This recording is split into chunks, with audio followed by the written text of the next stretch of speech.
একটা বাসে। সাথে তুই? আকাশকে ফোন দে। ও মানুষ, তুই আমার সাথে এত বড় বিশ্বাসঘাতকতা করতে পারলি? জি সাথে জি, তোকে আমি নিজের বোন ভাবতাম আর তুই আমার এত বড় ক্ষতি করলি। তোর গায়ে মানুষের রক্ত নাই, একটা জানোয়ার। কি হয়েছে ওরকম করছি কেন? আমি কি অন্য কারোর সাথে এসেছি নাকি? আমি আমার বাড়ির সাথে এসেছি। তুই একটা বাড়িতে বুঝি বল। তোর বার মানে? ও আমার বার। দেখ বেশি মাথা গরম করিস না আমার। ভালো চেষ্টা করি আয়, নাহলে কিন্তু তোকে তাজা খবর দেবো। জানোয়ার জানো, বুঝতে কি আমি অবাক হয়ে যাচ্ছি। থ্যাংক ইউ বোন, থ্যাংক ইউ।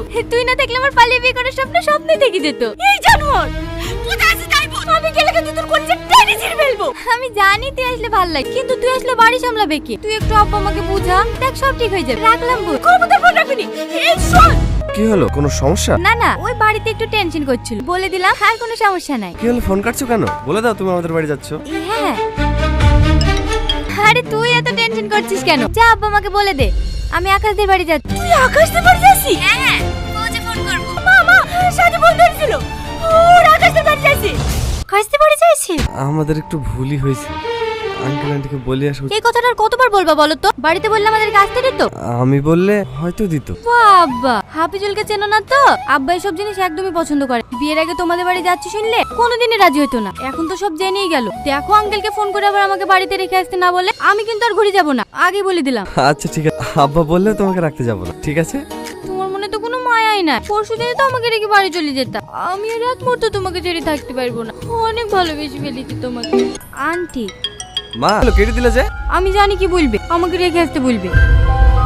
সুইচ অফ করলে কেন? সুইচ অফ করলাম বলে তোমার সমস্যা হচ্ছে? এই লাও, সুইচ অফ খুলে আঙ্কেলের সাথে কথা বলে আমাকে রেখে আসো গা।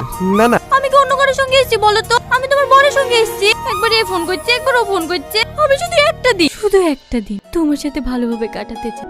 না কোনো ডাক, না কোনো ফোন, না কোনো পিছুটা, যেন সময় আমাদেরকে বিরক্ত না করে। কি তোমার সঙ্গে কাটানো ভালোবাসার ছোট ছোট মুহূর্তগুলো আমাকে বাঁচিয়ে রাখবে সারা জীবন। হেই, কি উল্টো পাল্টা বকছো তুমি? বিয়ের পরে তো আমরা সারা জীবন একসাথেই থাকবো। সে তো থাকবো। শোনো না আকাশ, তুমি আমার একটা কথা রাখবা? হ্যাঁ বলো। আজকে তো আমি তোমাদের বাড়ি প্রথম যাচ্ছি। কোণে সেজে তোমাদের বাড়িতে ঢুকে সবাইকে সারপ্রাইজ দেবো। তুমি আজকে আমাকে বিয়ের বাজার করে দিবা, হবে? কিনে দিব না? হ্যাঁ। সত্যি? তুমি এত ভালো কেন বলো তো? ইচ্ছে করে তোমাকে মনের ভিতরে লুকিয়ে রাখ, যেন কেউ কেড়ে নিতে না পারে। আমাকে আবার কে কেড়ে নেবে? আমি তো তোমার। তোমাকে যেতে হবে, নাড়তে থাকো। ও যাবে না কেন? তুমি উঠো তো বোন। আমি গেলে তোমাদের যদি কোনো অসুবিধা হয় তোমরাই যাও। কিচ্ছু অসুবিধা হবে, তুমি উঠো তো। হ্যাঁ সামাদ বাবা, ওরা পৌঁছেছে? না না, ওরা পৌঁছায়নি, শুধু স্টপ করে দিয়েছে। তোরা বেরিয়েছে? হ্যাঁ হ্যাঁ আমরা বেরোচ্ছি। ঠিক আছে, সাবধানে আয়। আচ্ছা ঠিক আছে। এ ভাই চল, জামালপুরের ওই দিক দিলিবা।